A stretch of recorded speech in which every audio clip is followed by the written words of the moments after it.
आज गुरुपौर्णिमा आहे. मला पहिल्यांदा सांगा, तुमचा गुरु कोण आहे? तुमचा गुरु कोण आहे? म्हणजे मी समोर आहे म्हणून हर्षवर्धन सर म्हणालात का तुम्ही? हां, तुमचा पहिला गुरु आई वडील आहेत. तुमचा पहिला गुरु तुमची आई आहे, ज्यांच्यामुळं या पृथ्वीचं दर्शन तुम्हाला झालं आहे. तुमच्या आईमुळं तुम्ही, मी नेहमी म्हणत असतो की तुम्ही लकी आहेत की तुम्हाला ही पृथ्वी दिसली लेकरांनो. कळलं का? म्हणून आपला पहिला गुरु आपले आई वडील आणि आपला दुसरा गुरु आपले शिक्षक. मग कोणते शिक्षक? ते प्राथमिक शिक्षक असतील, ज्यांनी आपल्याला मारलं, घडवलं, ज्यांनी शिकवलं. माध्यमिक शिक्षक असतील, ज्यांनी आपल्याला चांगला रस्ता दाखवला, घडवलं, मोठं करण्याचा प्रयत्न केला. महाविद्यालयीन पुढे गेल्यानंतर, महाविद्यालयात गेल्यानंतरचे शिक्षक आहे ना, ज्यांनी आपल्याला घडवलं. आणि समाजातही क्षणोक्षणी आपल्याला असे अनेक गुरु पाहायला भेटतात. असे अनेक गुरु पाहायला भेटतात समाजात सुद्धा.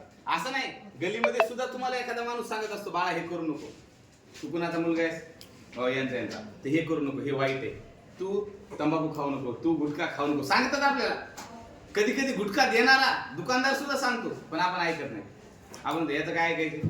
ते सुद्धा काय असतात आपले गुरु. आयुष्यामध्ये आपला मित्र सुद्धा आपला गुरु असतो. तू म्हणाल मित्र गुरु असतो का? मित्र पण गुरु असतो. मित्र आपल्याला चांगल्या वाईट गोष्टी सांगतो.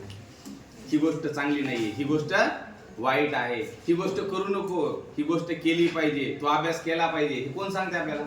मित्र पण सांगतो. आयुष्यात आपले मित्र असतात पण गुरु असतात. म्हणजे आयुष्यामध्ये आपले आई वडील पहिले गुरु, दुसरे गुरु आपले शिक्षक, तिसरे गुरु आपले मित्र, चौथे गुरु आपले समाजातले ते घटक ज्यांनी आपल्याला चांगलपणा शिकवला.